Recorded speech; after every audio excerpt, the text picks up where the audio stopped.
나오면 기회다. 앙헬리뇨 와 때려야 돼.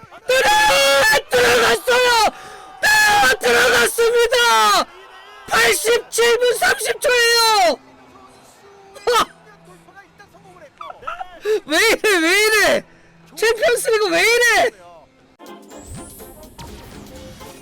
와우 달슨의 라이브. 야, 이런 팀에서 또 이런 감독 아래서 우리 황희찬 선수가 다음 시즌부터 뛴다니 진짜 이거 기대가 너무 됩니다. 라이프치 경기 너무 잘하는데요. 나겔스만 감독 정말 대박입니다. 만 33살의 감독. 왜 20살 20대 때 독일 분데스리가 1부 리그 팀이 이 나겔스만 감독을 선택을 했었는지 제대로 보여주네요.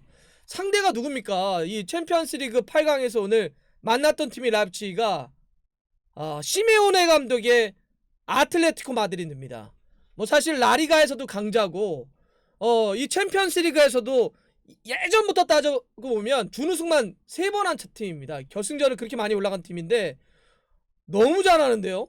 예, 라이프치히 경기를 너무 잘하고 나겔스만 감독이 전술적인 어떤 강점이 그대로 묻어났는데 와, 어떻게 라이프치히 그동안 사실 라이프치히가 그 조별리그가 역대 최고 성적이었어요. 챔스에서 뭐 그렇게 챔스를 많이 올라왔던 팀이 아니니까. 근데 지금 이번 시즌 올라오는 그 자체가 계속 역사 새로운 역사를 올라갈 때마다 쓰고 있는데 4강까지 갔습니다. 그것도 시메오네 감독이 아틀레티코 마드리드를 꺾고 지금 4강에 올라갔는데 오늘 이 라이프치히의 어떤 승리의 요인을 따져보자면 이거는 기본적으로는 나겔스만 감독의 전술적인 승리입니다. 진짜 오늘이야말로 좀 대박이었다 이런 좀 느낌이 좀 드는데 정말 전술적으로 잘 짜네요. 네. 상대의 특징을 명확하게 분석해냅니다. 아틀레티코 마드리드 같은 경우는 꼬마 같은 경우는 시메오네 감독의 시그니처 포메이션이 두 줄 수비 사사이 아닙니까? 굉장히 꽉 조여진 두 줄 수비를 바탕으로 해서 수비하다가 빵 쳐가지고 역습을 통해 상대를 끌어내는 이런 게 아주 이 시메오네 감독의 꼬마의 아주 전술적인 기본적인 특징이라고 할 수 있겠는데 이거를 오늘 철저하게 분석을 해가지고 라이프치히의 나겔스만 감독이 이걸 깨버린 겁니다. 자, 어떤 포인트를 말씀드리느냐, 처음에 오늘 그 유럽 축구 연맹에서 오늘 선발 라인업이 발표된 다음에 예상했던 포메이션입니다. 여러분들 보실 때 오른쪽에 꼬마 아틀레티코 마드리드는 평상시와 같았던 4-4-2 그대로 그림을 좀 보여줬어요. 지금 보면 뭐 미드필더의 코케, 에레라, 사울리게스, 카라스코 그대로 나왔고 전방에 디에고 코스타와 마르코스 요렌테 이렇게 나왔습니다. 유럽 축구 연맹에서 예상했던 포메이션은 이 변화가 없었어요. 그대로 이 4-4-2로 나왔어요. 그런데 기가 막혔던 건 나겔스만 감독의 라이프치히입니다. 지금 보면 유럽 축구 연맹에서는 4-3-3으로 그려놨는데 실제로는 안 그랬습니다. 실제로는 그러지 않았어요. 예, 어떻게 했느냐 말씀드릴게요. 이 핑크 색깔이 4-4-2의 아틀레티코 마드리드라고 할게요. 이 파란색이 라이프치히입니다. 라이프치히인데 라이프치히가 실제 포메이션은 저러지 않았고 어떻게 했느냐, 4백이 아니라 3백이었어요. 3백. 우파메카노를 중심으로 해서 3백으로 갖다 놨는데 기가 막혔던 건 허리입니다. 그러면 3백을 섰기 때문에 윙백을 요렇게 벌려 세워서 우리가 기본적으로는 뭐 3-3-1 아니면 뭐 대충의 3-6-1 뭐 이런 정도의 어떤 포메이션 아니냐 이렇게도 얘기를 할 수는 있는데 실제로는 안 그랬어요. 어떻게 했느냐, 제가 진짜 놀라웠던 건 양쪽 윙백을 썼던 나겔스만 감독의 선택입니다. 요쪽에 있는 오늘 왼쪽에는 맨시티에서 임대해왔던 앙헬리뇨를 세웠는데 안으로 좁혀 들어옵니다. 라이머도 원래 이제 뭐 미드필더 성향, 중앙 미드필더 성향 선수니까 기본 포메이션은 윙백, 3백의 윙백이었지만 라이머도 안쪽으로 좁혀놨어요. 그러면서 오늘 굉장히 좋은 플레이했던 캄플, 이 케빈 캄플과 함께 앙헬리뇨, 캄플, 라이머를 거의 3볼란치 개념으로 중앙에 모아놨어요. 이런 식으로 밑에 백스리를 놔둬놓고 3볼란치 개념으로 놔둬놨습니다. 이러면 여러분들 한번 보세요. 여기에 블록이 어떻게 형성되어 있나요? 아틀레티코 마드리드의 이 두 줄 수비를 싸우기 위해서 같은 방식으로 간 거예요. 같은 방식으로. 나겔스만 감독도 백스리를 해서 기본적으로 수비를 3볼란치 셋, 백스리 셋, 6명을 블락을 놔버린 거예요.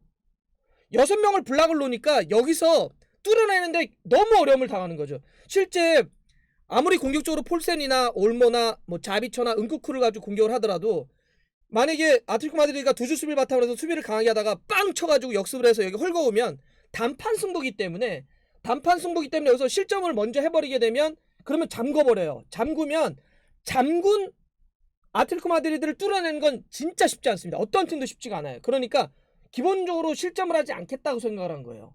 실점을 하지 않겠다는 생각을 하다 보니까 이 두 줄 수비에 대한 걸 똑같이 세워버렸는데 3볼란치로 가버린다. 앙헬리뇨나 라이머를 벌려 세운 것이 아니라, 그래서 측면을 공략하려고 한 것이 아니라 이렇게 앙헬리뇨 라이머를 벌리면서 3볼란치 백스리 두 줄 수비 6명을 블락을 쳐버린 거죠. 이러니까 어떻죠? 시메오네 감독이 아틀레티코 마드리드가 뚫어내질 못했어요. 오늘 여러분들 혹시 디에코스타 보였나요? 아예 사라졌죠. 아예 사라졌어요. 이 6명의 블럭을 마르코스 요렌테도 사실 그 나리가 재개한 다음에 얼마나 잘해줬습니까? 마르코스 요렌테 재개한 다음에 굉장히 잘해줬었는데 요렌테, 디에코스타 보였어요? 왜 안 보였어요? 왜 안 보였어요? 뭐 이 선수들이 컨디션이 나빠서 아닙니다. 그렇게 보면 안 돼요. 뭐 디에코스타가 축구를 못해서요, 뭐 컨디션이 뭐 후져서 이게 아니에요. 이 6명의 블럭을 세워놨기 때문에 나겔스만 감독이 이들의 축구, 아틀레티코 마드리드 축구에 대한 분석을 너무나 잘한 거예요. 역습 쳐! 우리 6명 블럭 해놓게! 디에코스타 나온지도 몰랐다고. 그래요. 그러니까 그런 거죠. 이렇게 나겔스만 감독이 왜 20대 때 분데스리가 1부 리그 감독이 될 수 있었냐면, 그 독일에서 지도자 수업을 하는데 이런 분석 능력이 압도적이었다고 합니다. 20대 때. 그 쟁쟁한 지도자들하고 수업을 하는데, 최고 등급의 라이센스 수업을 하는데 엄청난 토론 능력이었고 엄청난 분석 능력이었는데, 근데 그것도 그냥 머릿속에 있는 거를 막 얘기하는 게 아니라 철저하게 분석해서 데이터나 어떤 그래픽이나 통계 이런 걸 다 들여밀었다는 거 아니에요, 그 토론하다가. 그래서 IT를 그렇게 활용을 잘했대요. IT를 활용을 잘해가지고 다 들여민다는 거죠. 자, 당신들 그런 거 아닙니까? 나는 이런 걸 갖고 있어, 이런 통계를 갖고 이런 그래픽을 갖고 있는데, 그래서 저는 이렇게 세우겠습니다. 이런 걸 통해서 20대 나이에 분데스리가 감독이 됐고 지금 33살에 라이프치히라고 하는 대단한 팀을 이끌면서 4강까지 올라올 수 있었던 힘인데, 오늘도 경기를 보면 너무나 아틀레티코 마드리드 상대의 전술을 파악을 잘했고 그에 대한 대응을 잘했다. 그래서 오늘 저는 일단 골른 선수들은 나중에 이따가 또 얘기해 드리겠지만, 베스트 선수 수비 쪽으로 누구냐면, 그래서 우파메카노와 캄프리예요. 사실 그 라이프치히는 요 허리 쪽에 디에고 덴메라고 하는 선수가 있었는데 시즌 도중에 팀을 떠났기 때문에 허리가 굉장히 고민이 많았었는데, 캄플도 부상이었는데 돌아와가지고 이 베테랑, 그래도 전체적으로 라이프치히는 젊은 선수들인데 29살, 만 29살의 캄플이 좀 베테랑급인데, 이 캄플이 그래도 이제 덴메의 어떤 공백을 메워줄 수 있는 아주 중요한 선수였는데, 캄플이 오늘 허리 쪽에서 다 끊어주더라고요. 그리고 우파메카노 오늘 속도, 힘, 디에코타에게 하나라도 밀리나요? 왜 이 선수가 빅클럽들과 계속 연결되고 있는지를 제대로 보여준다. 그리고 영리하기까지 한 게, 아까 헤난 로지가 그 아틀레티코 마드리드에 오버랩 들어가지고 여기서 약간 그 헐리웠었잖아요. 피케 얻어내려고 빠른 발로 막 여기서 우파메카노가 들어가다가 헐리우 딱 쓰니까 여기서 멈춰버리잖아요. 판단 능력, 영리함, 피지컬에다가 그것까지 갖고 있더라고요. 그래서 오늘 보면 캄프라고 우파메카노의 활약이 상당히 좋았는데, 이것도 두 선수의 능력만 갖고 얘기하는 것보다는 나겔스만 감독이 이렇게 수비 블럭을 짰기 때문에 이 블럭 안에서의 캄플과 우파메카노 이렇게 해석해야죠. 네. 이 포메이션과 이 전술에서 이 두 선수가 너무나 잘 녹아든 거고 그 안에서 최고의 능력을 발휘한 겁니다. 그러다 보니까 상대는 아무것도 못하게 되는 거죠.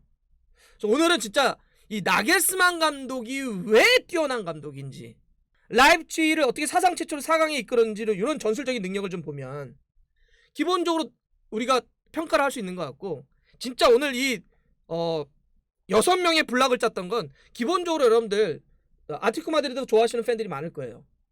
아틀레티코 마드리드는 대체적으로 중앙지향적인 걸 갖고 있어요. 만약 코케가 지금 사이드 쪽에 있다고 그러지만 코케가 윙어입니까? 코커는 윙어가 아니에요.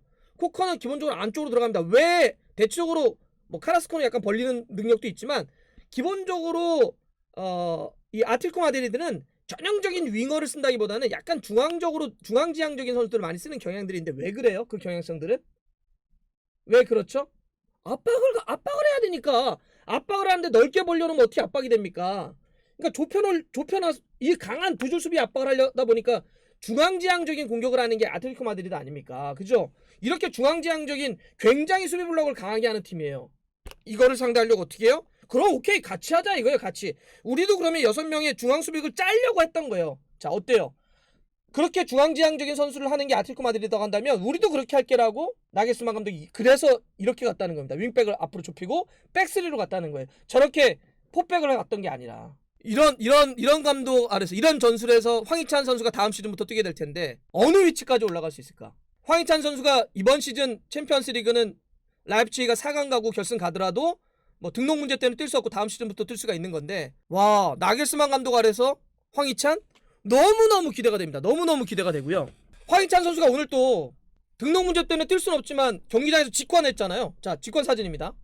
오늘 현장 가가지고 라이프치히의 오늘 8강 경기, 아틀레티코 마드리드 8강 경기를 현장 가서 다 직관을 했는데 아마 황희찬 선수도 보면서 야, 재밌는데 나겔스만 감독, 와, 우리 감독님 최고인데, 야, 내가 다음 시즌 제대로 한번 좀 뛰어봐야 되겠는데, 이런 생각 좀 많이 했을 것 같아요. 또 이제 얘기 드리고 싶은 선수는 좀 뛰어서 한번 좀 보자면, 그 골을 넣었던 다니 올모 같은 경우는, 와, 이 사실 그 예정 규정과 같은 경우면 그 뛰지 못했을 선수예요. 무슨 얘기냐면 다니 올모가 지난해 스페인 국가대표팀에 데뷔했던 선수이기도 합니다. 근데 이 선수가 원래 상반기 때는, 전반기 때는 디나모 자그레브에서 뛰었어요. 근데 여기서 뛰면서 챔스를 출전했던 선수입니다. 그래서 그 맨체스터 시티와의 경기 때 골도 넣었던 선수예요. 디나모 자그레브 선수. 조별리그를 그렇게 소화했기 때문에 겨울에 이적하면, 예전 규정은 뭐였어요? 전반기 때 다른 팀 소속으로 챔스를 뛰면 겨울 시장에서 이적하더라도 하반기에 새로운 이적한 팀에서 또 다른 챔피언스리그 경기를 뛸 수 없다가 예전 규정이었는데, 그게 바뀌면서 뛸 수 있게 된 건데, 다니 올모가 그 규정에 따라서 라이프치히로 딱 와서 챔피언스리그 첫 경기에서 첫 골을 넣었습니다. 최근 5번의 챔피언스리그 경기에서 4골에 관여하고 있어요. 3골과 하나의 도움을 기록하고 있는데, 다니 올모도, 그리고 다니 올모가 이 골 들어갔던 장면이 또 지금 보니까 옵타의 기록을 봤더니 그게 빌드업 자체가 굉장히 잘 됐다고 그래요. 라이프치히가 18번의 패스가 연결돼가지고, 네, 그게 딱 골로 연결됐다라고 하는 겁니다. 그러니까 확실히 나겔스만.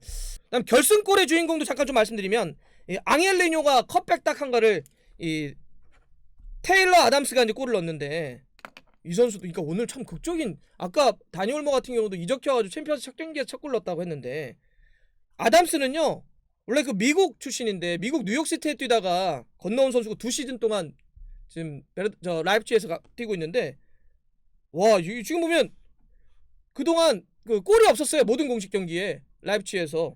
근데 28경기 만에 첫 골이 나왔는데 그게 87분에 아주 극적인 골로 연결되네요. 이래저래 이 라이프치히는 정말 극적인 장면들을 너무 많이 만들었습니다. 자, 이렇게 이제 4강이 좁혀졌습니다. 둘 다 아주 극적으로 승리하면서 올라왔네요.